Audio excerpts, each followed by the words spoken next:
Start the recording. My mother was an Austrian Finnish Swede, and my father was Dutch Italian Icelandic, hence my unique accent. Maniac is a strange show. It follows two damaged characters, Owen and Annie, played by Jonah Hill and Emma Stone, as they go through an experimental drug trial that explores their subconscious dreams. It is set in a version of our world where if you can't afford something, then you could buy it by having a person subject you to advertisements, as well as there existing a service where you can pay for friends if you don't have time for real ones. You're using a service that gives you pretend friends. I have real friends, this is just more convenient. It is a show that explores ideas of family, mental health and isolation. But to me, the most fascinating aspect of the show are the Easter eggs. An Easter egg can be identified as a secret feature hidden within a piece of media, with Brookie acknowledging their origins in the world of video games.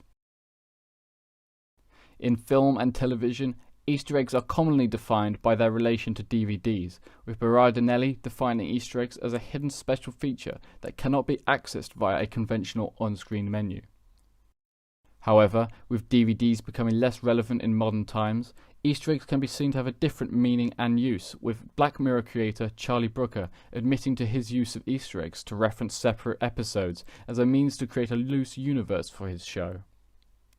Then, there are the many Easter eggs of Maniac. There are references to films such as Alien and 2001. The name given to the catatonic state some patients are left in is a reference to The One Who Flew Over the Cuckoo's Nest. There are repeating characters as well as little hints as to what is going on with the plot. There are secrets littered all over the place, to the point that you are almost forced to watch it twice.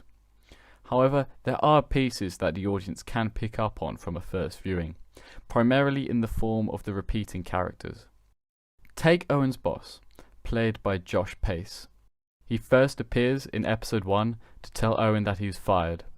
He then reappears in episode 5 in a dream sequence, still acting as he did before, but here he plays a butler in the middle of a seance.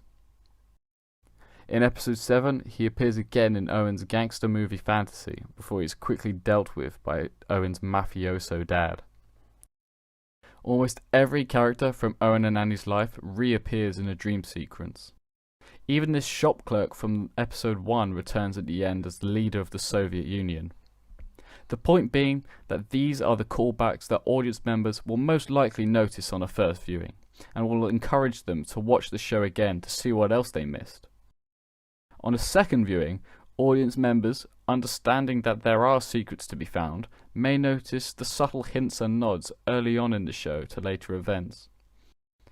This still from episode 1 shows a neon sign reading Snorri Agnarson's Icelandic Fish. Snorri Agnarsson becomes Owen's identity in the final dream sequence. Thank you for such an exhilarating experience. I must visit your Texas. Not in here, Snorri! Ernie the alien in episode 9 comes from the gerbil that belonged to Owen's monstrous older brother, played by Billy Magnuson. There are deeper references, such as the lemur painting in Annie's room being the inspiration for the adventure in episode 4, where Annie and Owen have to rescue a stolen lemur. In the same episode, the license plate on the back of their car corresponds with the numbers on their lanyards in the real world. In the final episode, one of the names in the sign-out sheet is a direct reference to the lemur dream, which raises larger questions over what is actually real in this show, but that leads me on to my main point. What is the significance of these Easter eggs to the main themes of the show? Nothing. What? Okay, there is one reference that holds significance, and it puts the rest of the Easter eggs in a completely different light.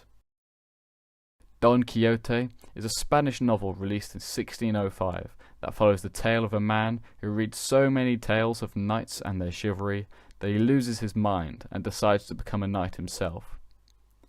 By the end of the book, he snaps out of his madness and returns home before he quietly dies. The Book of Don Quixote is referenced throughout the show, with the novel appearing at multiple different stages. In their video dissecting Maniac, Wisecrack identified that the connection between the book and the show is the theme of fantasy versus reality. In the novel, Don Quixote's antics can be seen to bring about joy and pleasure wherever he goes, whilst other characters state that the stories that cause his madness have only ever caused more harm than good.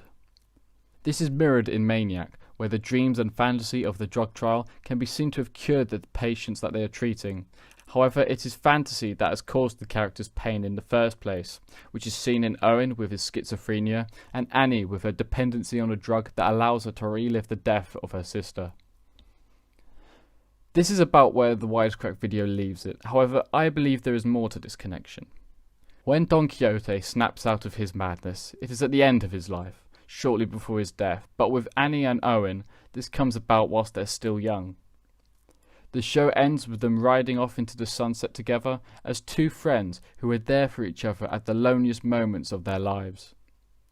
I interpret this ending, paired with the Easter eggs, to be a message to the audience from the showrunners that, yes, references and Easter eggs are fun, but if you try and find all of them, then you'll go mad.